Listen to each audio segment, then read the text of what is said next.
Syekhul Islam Ibnu Taimiyah rahimahullah. Dia dibenci oleh banyak kalangan karena semua kalangan yang menyesatkan, beliau ada tulisan untuk membuat umat ingat. Bahkan orang-orang yang non-muslim pun mengenal kitab-kitabnya. Kenapa orang barat sekarang rajin mempelajari pemikiran Ibnu Taimiyah rahimahullah?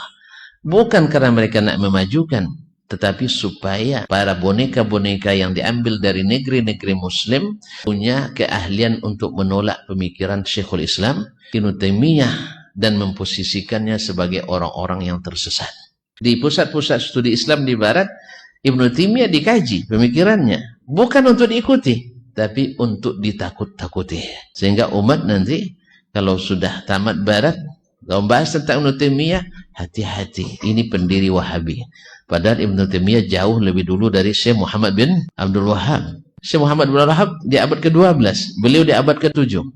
Tapi ada yang mengatakan pendiri Wahabi. Tauhid yang membagi tiga, Syekhul Islam Taimiyah penemunya, yang mencetuskannya. Sebagian menisbatkan pada Trinitas. Ketika akidahnya orang Nasara, orang yang mengatakan ini semoga mencabut perkataannya, karena ini sama dengan hukum kafirnya seseorang. Dan memang banyak yang dianggap berilmu di kalangan ahli bid'ah menghukum Syekhul Islam sebagai kafir. Maka Ibn Abdul Hadi Dimashqi menulis kitab Ar-Raddul Wafir ala man hakam ala Syekhul Islam bil annahu kafir.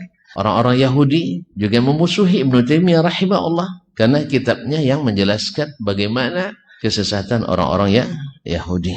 Demikian juga An-Nasrani juga memusuhinya karena dia menjawab al-jawabu as-sahih liman baddala dinal masih.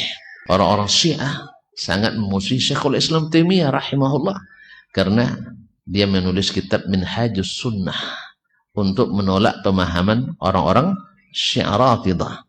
Ahli-ahli filsafat, ahli kalam, ahli mantiq juga memusuhi Syekhul Islam Taimiyah karena beliau juga menulis kitab Raddu alal Mantiqiyyin, Al-Murji'ah, Al-Qadariyah, Al-Qaramidah dan seterusnya juga memusuhi beliau. Sampai orang-orang Sufi juga sangat memusuhi Syekhul Islam Ibnu Taimiyah karena kitabnya Raddu ala Kitabil Istighatsah, menolak istighatsah yang tidak disyariatkan.